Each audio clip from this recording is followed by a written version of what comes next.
UP Lok Sabha चुनाव में एक महत्वपूर्ण सीट अमेठी है, जो कि गांधी परिवार का गढ़ रही है।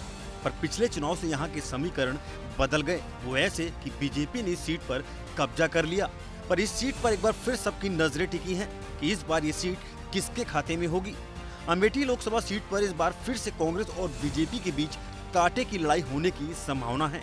ये सीट कांग्रेस का पुराना गढ़ रही है और इस सीट पर हमेशा से गांधी परिवार का दबदबा रहा है। लोकसभा चुनाव में अमेठी के बीते 47 साल के चुनावी इतिहास पर नजर डालें तो कई रोचक किस्से जुड़े हुए हैं।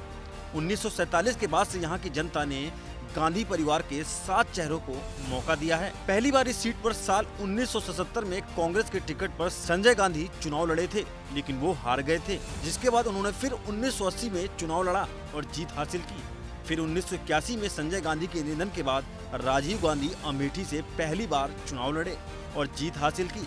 इसके बाद राजीव गांधी लगातार इस सीट से 4 बार चुनाव जीते।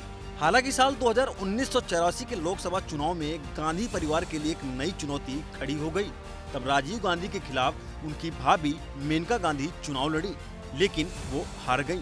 साल 1989 के चुनाव में गांधी परिवार का एक और नया चेहरा सामने आया।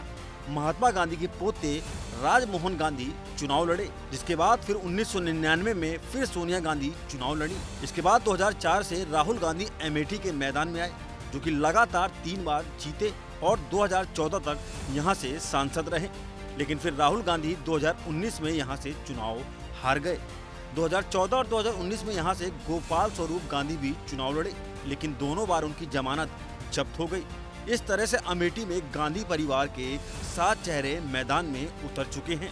लेकिन सवाल अब यही है कि क्या इस बार गांधी परिवार अपना गढ़ बचा पाएगी या एक बार फिर से ये सीट बीजेपी के खाते में चली जाएगी।